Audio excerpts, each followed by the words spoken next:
Today's episode, we'll talk about the Bulls' tough weekend, suffering 2 tough losses. We'll also talk about some of the concerning stats surrounding this team and preview the week ahead. We'll get into all that and more on today's Locked On Bulls.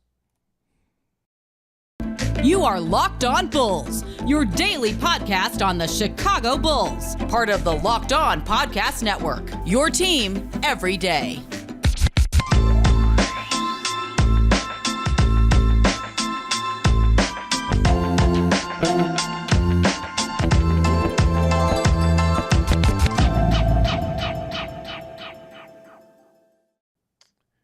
Thank you for tuning in to Locked On Bulls, member of the Locked On Podcast Network, where it's your team every day. Today's episode is brought to you by BetOnline. BetOnline has you covered this season with more props, odds, and lines than ever before. BetOnline, it's where the game starts. That's Pat, the designer, host, and creator of the Windy City Breeze. I'm Haize, host and creator of Chicago Bulls and Chicago Bears Central. My boy wearing that merch. That merch is fire. Y'all gonna get y'all Windy City Breeze new merch. tee. That's fire. That's fire. But you know one thing that's not fire? The play of this dang team, brother. It's been rough, bro.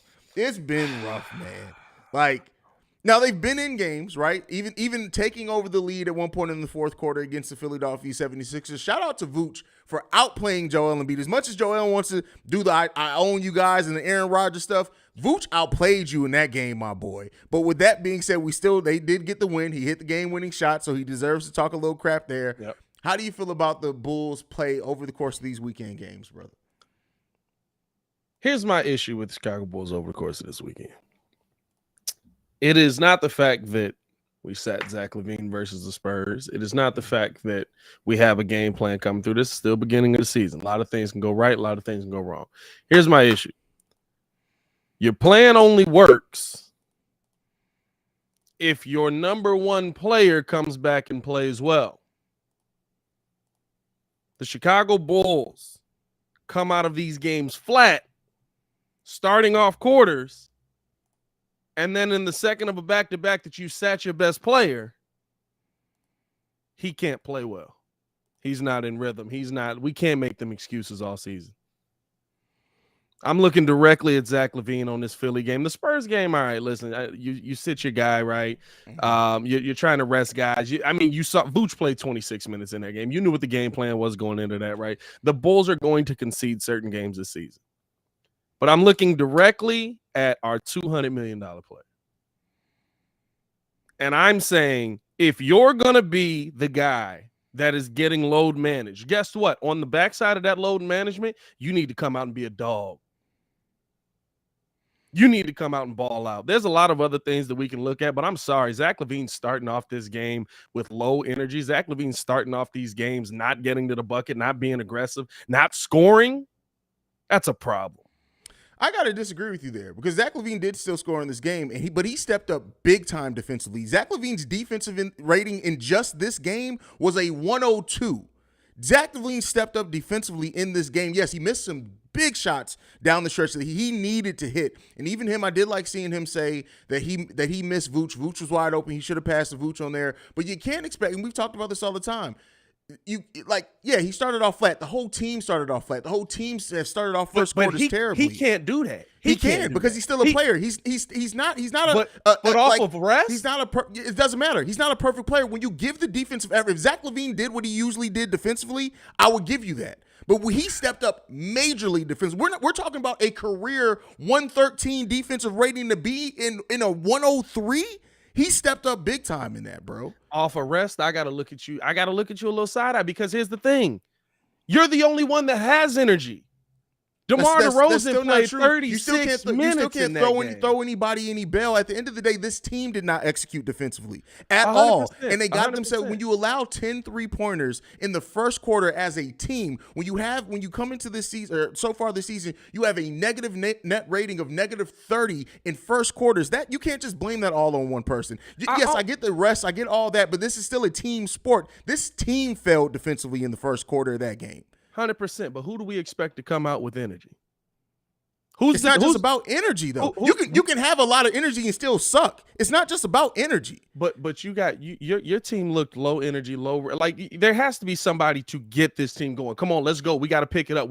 There has to be a leader in that first quarter. And while DeMar, he can come in and he can still do that and play well and all that. He's off of a second of a back-to-back too. There were two players that set the tone for that game.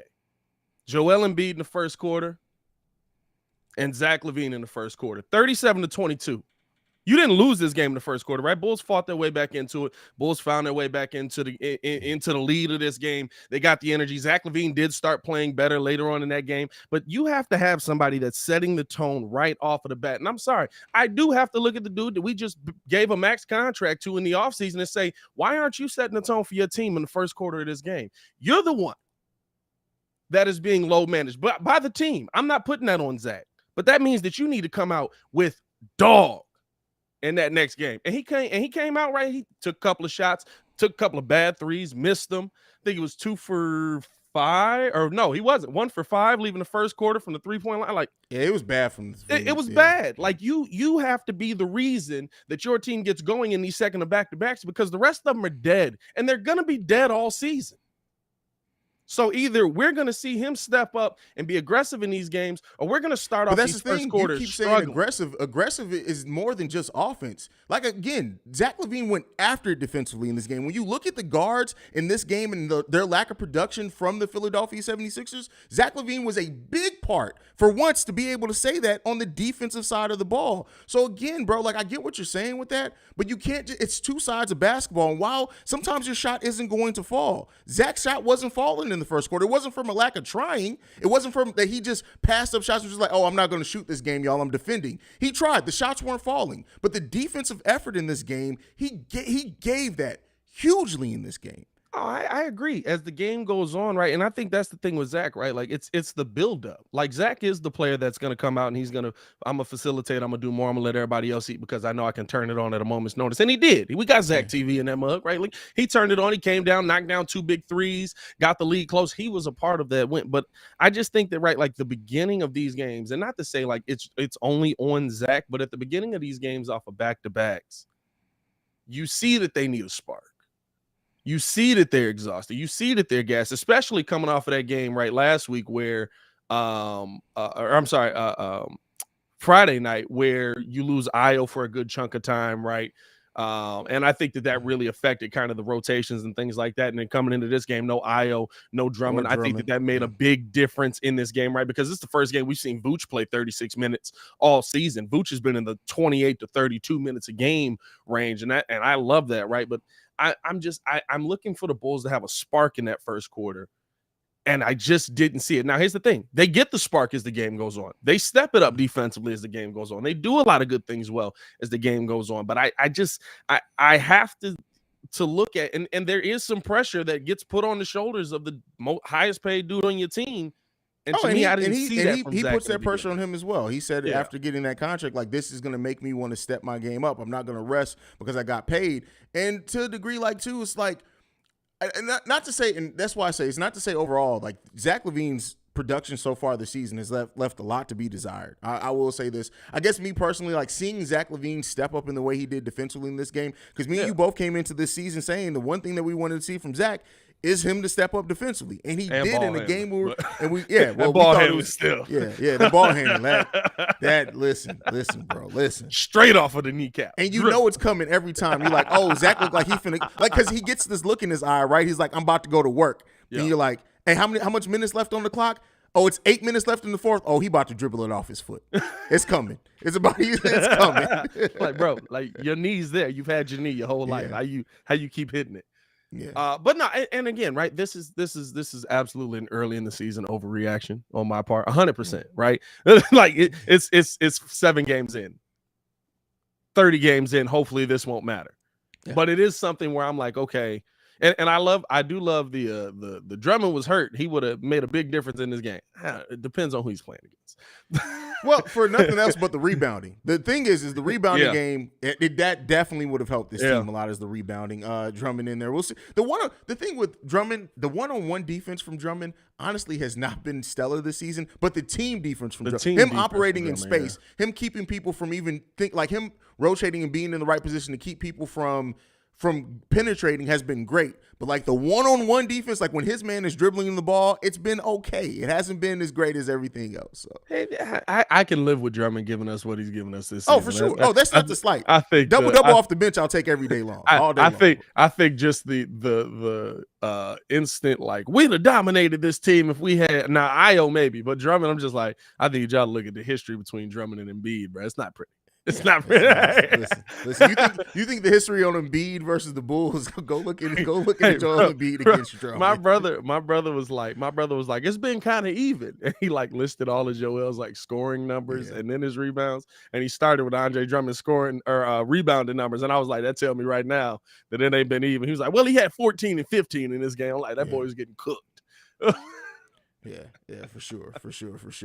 All right, but we talked a lot. We've basically focused on just the Philly game. The San Antonio game was more frustrating for me, even though Zach was. And you started this off by saying your game plan doesn't work if your best player is not out there. They need to step up defensively regardless, bro. Like that game was extremely frustrating to me. I think they do well in moments. You know what I mean? Like, and that's the thing about the defense that I can live with, right? Especially in the San Antonio game and stuff like that. Like, I don't expect them to play 48 minutes of intensity on defense. I just don't. I know Norm Van Leer's probably rolling in his grave hearing me say that, but I just don't. The thing to me that you need to do is step up in moments, and the Bulls have done that. The Bulls versus Philly and versus San Antonio. Defense, San Antonio much less. Actually, no, San Antonio was bad. San Antonio was a bad defensive game. That was a bad defensive game. But they had almost the same defensive game that the Bears had last night. Yeah, basically. Yeah, that was a bad defensive game. Apparently, we do bad defensively against Texas teams. We do bad in Texas. I'm gonna tell you right now, it don't look good versus Philly on either. I mean, but I want to see just this Bulls team step up kind of how they have in those moments defensively when you need to clamp down, when you need it's the modern NBA. You're not gonna see a game in 98 to 102 anymore very often. And you're not going to see a ton of teams do that. So I don't have an issue. I'll say with the Bulls defensively most of the season, even though the numbers would say that we should have an issue with them. I mean, well, there's the point difference of the 15th team in the league, so there's some promise there. Yeah. We're going to talk about a little bit more of the stats and concerning stats about the Chicago Bulls next up. But first, got to talk to you guys about BetOnline. BetOnline.net is your number one source for your betting football and the start of the new basketball season. Find all the latest player developments, team matchups, news, podcasts, and in-depth analysis on every game. And as always, BetOnline remains your continued source for all your sports wagering information with live betting and up-to-the-minute scores for every sport out there. The fastest and easiest way to check in on all your favorite games and events, including MLB, MMA, boxing, and golf. Head to the website today or use a mobile device to learn more. BetOnline is where the game starts.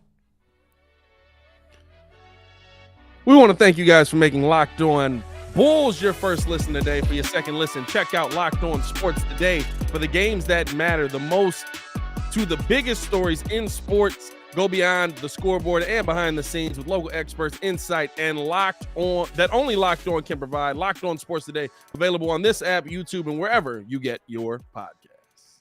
There you have it. Now, Pat, a few concerning stats. I've talked about them over on Central today, but I want to have the conversation with you. Bulls, right now, worst first quarter team in the league, have a negative point differential of -30.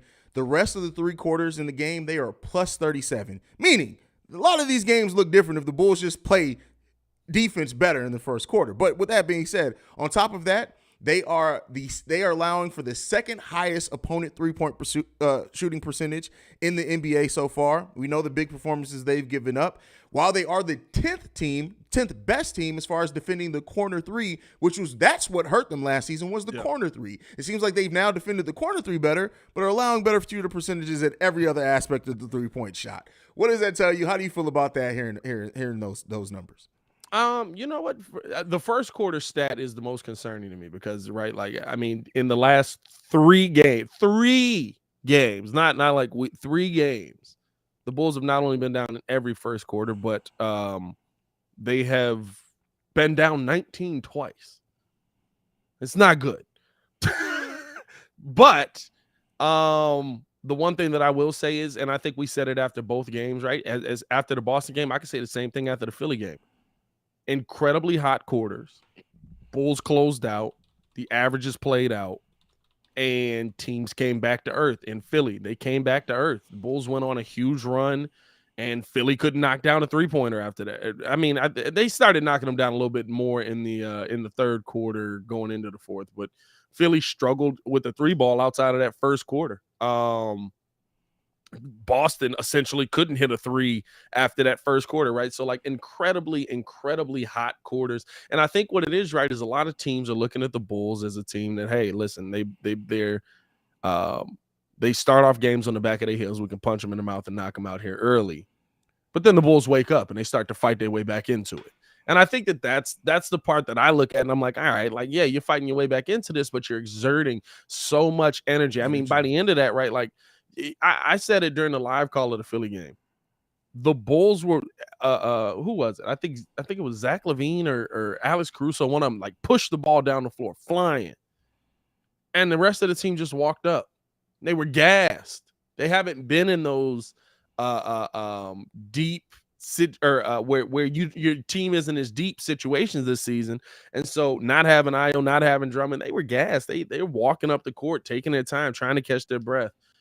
I think that when you expend so much energy just trying to get back into the game, that's where a lot of these issues absolutely can come in. And especially with the Bulls schedule this season, right? Like that's the part that you got to address most. You have to come out at a minimum defensively solid in those first quarters because you have to keep them close. I'm fine with you being down, but you have to keep those quarters close. You cannot be coming back from 19-point deficits to start off the game. You want to hear something even more concerning?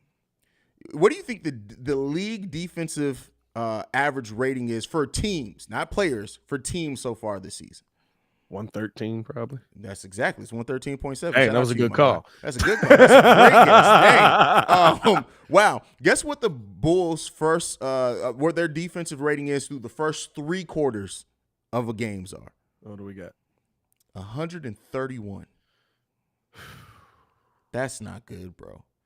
See, and even though it doesn't feel like they play defense, like it does feel like they come out flat in the first quarter. It doesn't feel like they play bad deep. Like I wonder how much, because if you're negative 30 in the first quarter, I would say that first quarter is probably inflating that heavily. So much. It's got to be inflating that because I haven't seen a bad second, third. I can't say that. The Spurs was bad all the way through. This is true.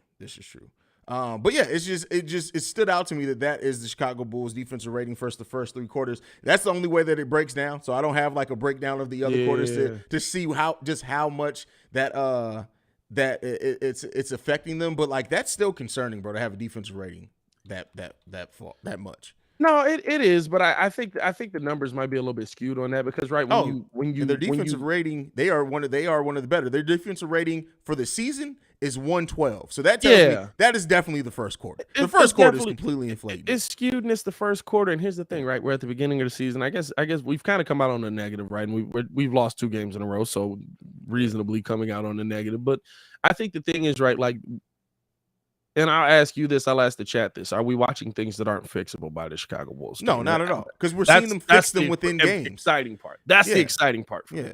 We're seeing them fix them within games. So if they can fix it within a game, you can fix it in a season. They just have to lock in and make it a point. And this coaching staff has to coach that. If we can pick up the stats, hopefully the coaching staff is picking up the stats. They need to correct that heavily. And I wonder, I don't know what's leading to this. Like on the second of a back-to-back, right? I guess I can kind of get it. Although in the Philly game, I don't get it, right? Because they were on a second of a back-to-back as well. But I guess on the second of a back, Joel Embiid didn't play in that. But neither did Zach LaVine. That was my issue in the first segment. You know what I mean? One set the tone, one didn't. I think that when I'm looking at what the Bulls, the issues that we have with the Bulls, right? Like, there's nothing here that I feel like you don't have the personnel to do this with. Last season, as we were heading into the playoffs, we were finishing out the season, I literally said, you don't have the personnel to knock down threes. You don't have the personnel to help Vooch rebound.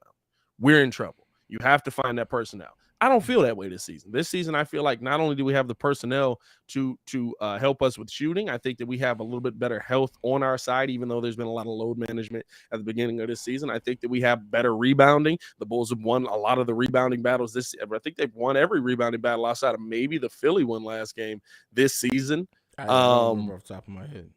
But like a lot of the issues that we have are not personnel based. It's just energy mentality based. And I mean, listen, if the Bulls can even keep that, if you can keep that quarter within 10, like that, like that's how different this is. If you can keep that quarter within 10, you win by 6. It's 19. You can't go down 19. It's not. I'm not even saying that the Bulls can't lose the first quarter, because the thing is, right, they seem like a great second half team. They seem like a great second quarter team. They seem like a great closing out the first quarter team. But those first 5 minutes of the first quarter are atrocious. And that's the part that I'm looking at. I'm like, dog, like if we can just 10, like you go down 10. The Bulls are averaging 5 3-point shots less than their opponents every game. We're averaging less makes as well. Like, defense is a huge part. I think the defense solves a lot. It solves what the other team shoots and everything like that.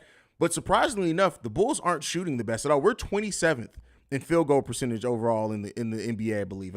I believe it's 27th. If not, it's low there. It's low. Let me see real quick if I can bring it home. We are 20th. We are now 20th. So there you go. Yeah. So we need to improve on both the defense. We need to take better shots. There's been a lot of times where we do the rush shot thing that does not work for us. We need to tighten those things up. Bro. Yeah. No, and I think that was the thing, right? Like even in the last game, there was, while Zach got himself going and stuff like that, there was a lot of shots in the first quarter. There was shots in the fourth quarter. The 2 quarters where I need you to have them the least, where it was just like, what was that shot? Like, why'd you take that shot? A one-legged fadeaway turnaround? Do you practice that shot? Yeah, do you practice that shot? Like, what? When do you practice that shot? Like, that's how I feel with it. And here's the wild part. I fully know Zach practices that shot. I was just about to say, Zach absolutely practices that shot. He absolutely practices that shot. But, bro, going into the last segment for today, we got to get into it, man. Let's do it. We got to talk about the week ahead, because the Bulls have a very interesting week ahead, bro. The next 5 games. His description of it. He said it's like Bubbles. Michael Jackson Monkey Bubbles made this schedule, bro. Like, what the heck? That's hilarious, bro.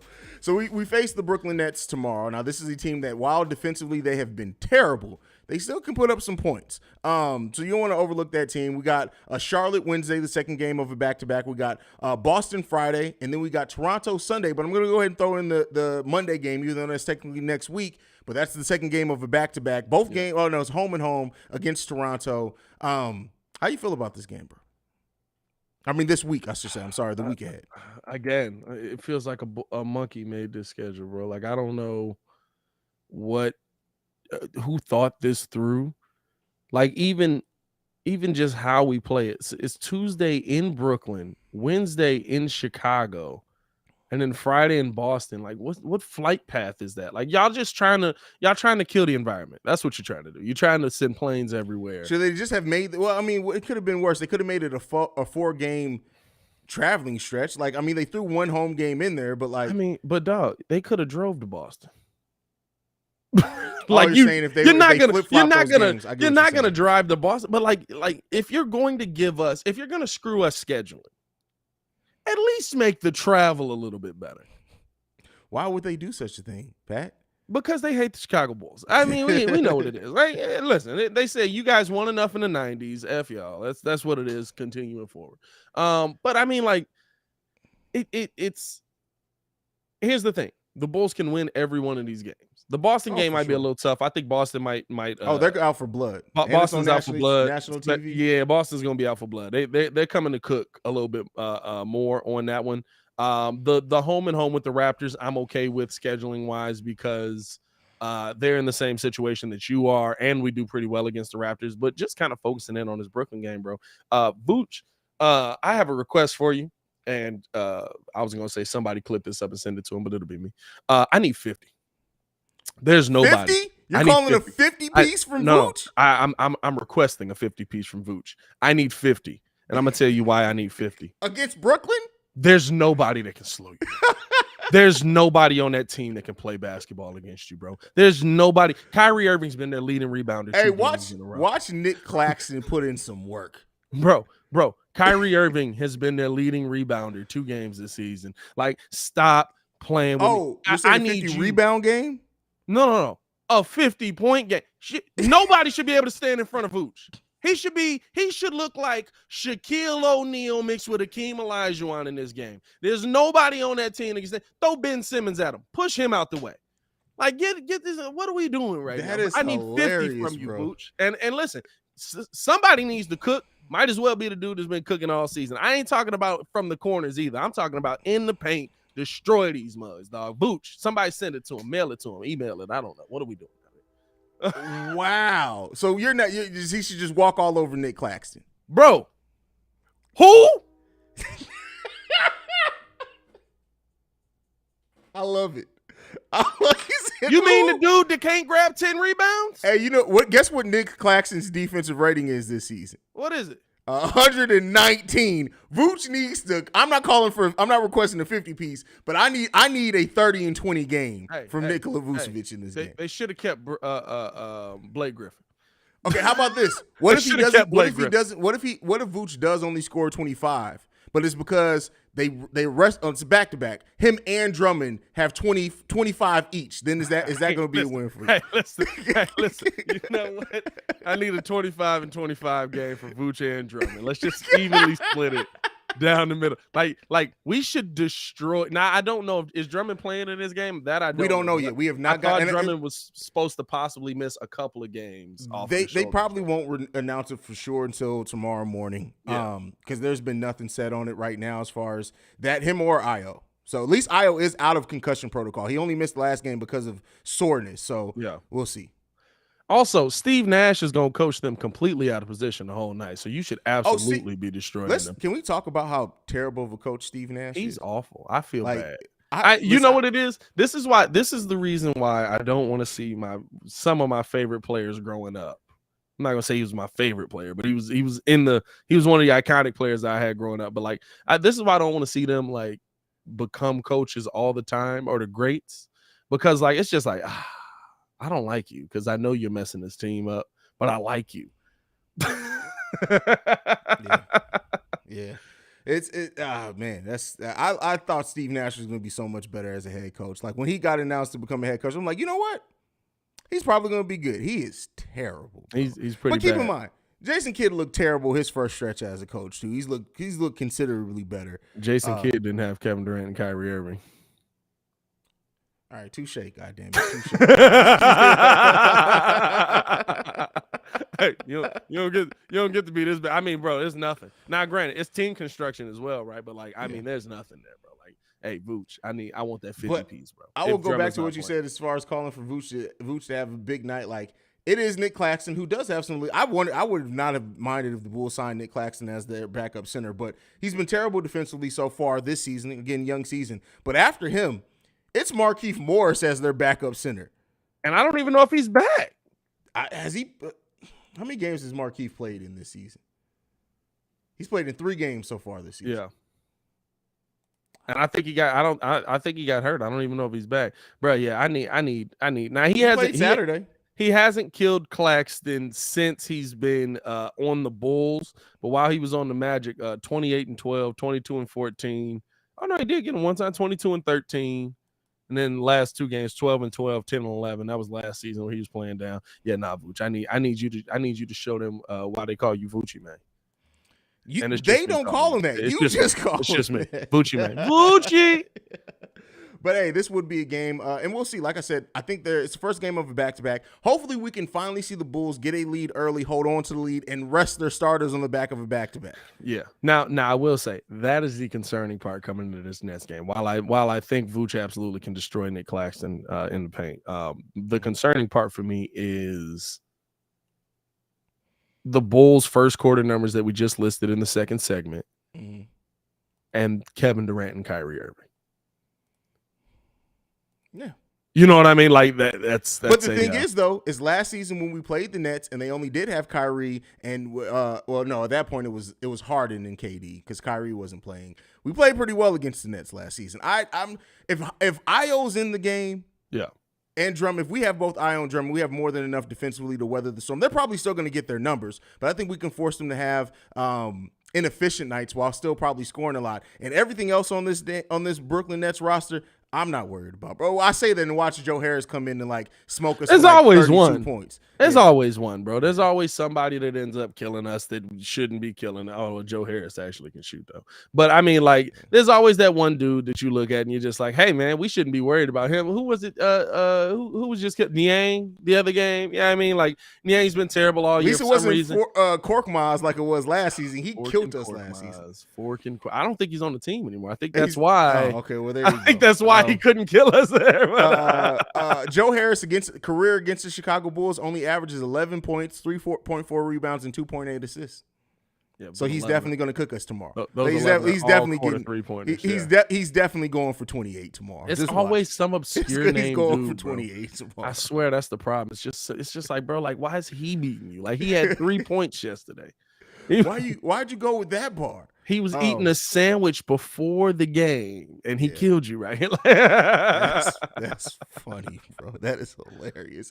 But that is it for us for today, Pat. Go ahead and send us home, brother. Hey, man, follow us on everything at Locked On Bulls. Follow me on everything at Pat the Designer. Appreciate y'all for tuning in and showing love. And you can follow me at CEO Haize, at CEO Haize. And thank you for tuning in to another episode of Locked On Bulls and making us your first listen every day. Now for your second listen, you can go and check on Locked On Sports today. They're available wherever you get your podcasts and the Odyssey app. Make sure you guys check them out. We break down all the latest news, developments, everything. That's where you want to go for your sports coverage overall. But that's it. For Pat the Designer, I'm Haize. This is Locked On Bulls. We out, y'all. Peace. Peace. Yeah.